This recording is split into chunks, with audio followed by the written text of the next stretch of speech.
বৰাকৰ 6 number ৰাষ্ট্ৰীয় ঘাইপথত ব্যাপক যান-জঁট ঘণ্টা ঘণ্টা ধৰি আবদ্ধ শ ট্ৰাক বৰাক নৈ ওপৰৰ দলঙত ফাট মেলাৰ বাবে সমস্যা হৈছে এতিয়া যাতায়াতৰ অত্যাধিক বোজা কৰা ট্ৰাক পাৰাপাৰ হোৱাত নিষেধাজ্ঞা জাৰি কৰা হৈছে বোজা পাতলৰ পিছতহে ট্ৰাকসমূহক দলং পাৰ হোৱাৰ অনুমতি ট্ৰাকসমূহ আবদ্ধ হৈ থকাৰ ফলত চুবুৰীয়া ৰাজ্যলৈ প্ৰেৰণ কৰা সামগ্ৰী বিনষ্ট হৈছে ট্ৰাকৰ ভিতৰতে প্ৰায় 15 কিলোমিটাৰ দৈৰ্ঘ্যৰ পথত এনেদৰে ট্ৰাকসমূহ আবদ্ধ হৈ থকাত এতিয়া সমস্যাত পৰিছে চালক হেণ্ডিমেনসকলো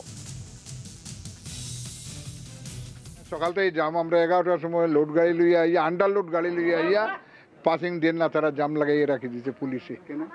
ছাড়েন না গেমেন বিষ খারাপ করিয়া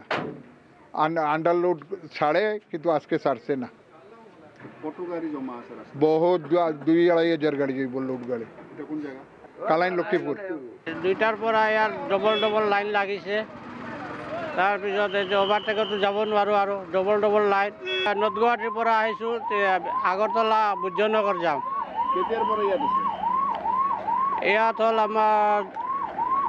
2টালৈ এতিয়া কেইটা বাজিলে 2টাৰ